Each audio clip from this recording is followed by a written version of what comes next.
కూర్చున్నారు అనుకోండి, ఇద్దరికి ఎక్సర్సైజ్ అయిపోతుంది, ఒక సరదా అయిపోతుంది. మా వార్డు వరకు అయితే పళ్ళు అయిపోయిన తర్వాత కొబ్బరికాయలు కొడుతున్నారు. కంప్లీట్ గా ప్రారంభోత్సవాలు, అంతేగాని వర్కుల కోసం కాదు. కొన్ని పెద్ద వర్కులు అవుతున్నాయి, అవి ఆల్రెడీ ఎమ్మెల్యేలు ఉన్నారు, అవి ఆగుతాయనే అవకాశం ఎక్కడా లేదు. మీరు ఆ క్వశ్చన్ కూడా మీరు అడగకూడదు, ఎందుకంటే గవర్నమెంట్ అధికారంలో ఉంది. మేయర్ గారు శంకుస్థాపన చేసి శాంక్షన్ అయిపోయిన వర్కులకే అక్కడ వర్కులు స్టార్ట్ అవుతున్నాయి. అంటే నేను అడిగిన ప్రశ్న గురించి మీరు అంటున్నారు కానీ, అంటే నేను అడుగుతుంది ఏంటంటే మేయర్ గా చేసినటువంటి శంకుస్థాపనలు కావచ్చు, ఎందుకంటే పదవి ఉంటుంది, ఇంకో 3 సంవత్సరాల పాటు కూటమి ప్రభుత్వం అధికారులు ఉంటారు, కానీ ఇంత హడావిడిగా ఎందువల్ల చేస్తున్నారు? పదవులు అంటే దిగిపోతున్నారు కాబట్టి చేస్తారు. ఆ మాటకి నేనే చెప్తున్నాను. పేలా శ్రీనివాసరావు గారు యాజ్ ఎ కార్పొరేటర్, తర్వాత మేయర్గా అయిన తర్వాత జనరల్గా ఎవరైనా ఇంతకుముందు మనం చూసే వాతావరణం ఏంటి, ఇక్కడ వర్క్ స్టార్ట్ చేస్తున్నప్పుడు పెద్ద అడాబడి చేసి హంగామా చేసి ముందు ఆ వర్క్ కోసం బోర్డు అది పెట్టి వచ్చి నాయకులందరినీ తీసుకొని వచ్చి వర్కులు స్టార్ట్ చేసే పరిస్థితి గతంలో. మీరు ఎక్కడైనా పెందుతు వార్డులో, నేను పెందుతు వార్డు గురించి మాట్లాడతాను, పెందుతు వార్డులో ఎక్కడైనా వర్క్ కొబ్బరికాయ కొట్టి వర్క్ స్టార్ట్ చేసినవి చాలా తక్కువ. వర్క్ అయిపోయిన తర్వాత వర్కులు స్టార్ట్ చేయడమే. ఏ ఏరియా నాయకులే ఆ ఏరియాలోని భూమి పూజ చేసి వర్క్ స్టార్ట్ చేసిన పరిస్థితి మా పెందుతు వార్డు వరకు. లేకపోతే ఇన్ని వర్కులు జరగలేవు. మీరు ఏ మూలలో చూడండి, 96 వార్డు ఏ కార్నర్లోకి వెళ్ళినా సరే కంప్లీట్గా సందుల్లోనూ కూడా రోడ్లు అయిపోయినాయి ఉన్నాయి.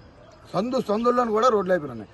ఓవరాల్ వార్డు అంతా ఎక్స్టెన్షన్ కనెక్టింగ్ రోడ్డు 1-2 అలాంటివి కూడా అయిపోయినాయి. దగ్గువానిపాలెం అవనివ్వండి, లేకపోతే రాజచేరువ అవనివ్వండి, ప్రశాంత నగర్ అవనివ్వండి, బీసీ కాలనీ, మహాలక్ష్మి నగర్, నల్లకోరి, ఆదిత్య నగర్, ఒకటేటి సూర్యనగర్, ఇక్కడ అక్కడ లేదు. ప్రైవేట్ లేఅవుట్లను కూడా కనెక్టింగ్ రోడ్లు అయిపోయినాయి.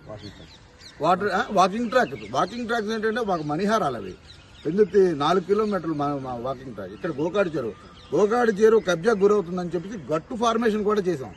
అది ఇంకా 60% వర్క్ అయిపోయింది. గట్టు ఫార్మేషన్ అయిపోతే మిగతాది కూడా కంప్లీట్ అయిపోతుంది. ఇకపోతే సామాజిక భవనం దవరా సేవా కమ్యూనిటీకి 1,50,00,000 రూపాయలకి రేపు వరకు శంకుస్థాపన అవుతుంది. ఇంకేంటి అన్ని రకాల గవర్నమెంట్ హాస్పిటల్ ఆల్రెడీ మీరు అన్నారు ఇందాక, 15 రోజుల క్రితం ఎమ్మెల్యే గారు మేయర్ గారు కలిపి 15 రోజులు 20 రోజుల క్రితం హాస్పిటల్ దగ్గర పాత గవర్నమెంట్ హాస్పిటల్ శంకుస్థాపన చేశారు. ఆల్రెడీ స్లాబ్ లెవెల్కి వచ్చింది. అన్ని రకాల అయ్యప్ప స్వామి గుడి దగ్గర నుంచి మన సాధు మఠం దాకా రోడ్డు ఆల్మోస్ట్ ఆల్ 80% టన్ కాలువలు అయిపోయినాయి. రోడ్లు కూడా మిగతా ఫార్మేషన్ కూడా ఒక్క ఎలక్ట్రికల్ వర్క్స్ ఉన్నాయి. మిగతా అధికారులు వర్క్ ప్రాసెస్ అవుతుంది కాబట్టి మిగతావి కూడా జరుగుతాయి. ఎక్కడ పనులంటూ ఆగవు. సో 100% నమ్మి ఓటేసినందుకు పేలా శ్రీనివాసరావు గారికి మా పెందుతి పంచాయతీ లెవెల్లోని ఒక స్థాయిలోని వర్కులు అయినాయి. దాని తర్వాత జీవీఎంసీ గ్రేటర్ వ్యూ శాఖ వచ్చిన తర్వాత ఈ రోడ్లు అప్పటికి వేసిన రోడ్లు ఏమైనా ఉన్నాయంటే అన్ని కూడా ఈ మధ్యలో కాలువలు తవ్వడం వల్ల అన్ని కాలువలు పోయినాయి. 3 సంవత్సరాలు ఇబ్బంది పడ్డాం. పోయిన సంవత్సరానికి 1 కోటి రూపాయలు అలాగే వచ్చేది, అక్కడక్కడ ఏరుకోరి పెట్టుకునే పరిస్థితి. కూటమి గవర్నమెంట్ వచ్చి పేలా శ్రీనివాసరావు గారు మేయర్ అయిన తర్వాత ఎక్కడ ఆగలేదు. ఆటోమేటిక్గా ప్రతిరోజు ఎక్కడో దగ్గర వర్క్ స్టార్ట్ అవుతూనే ఉండేది. వారానికి ఒక వర్క్ ఎక్కడో దగ్గర స్టార్ట్ అవుతూనే ఉంది.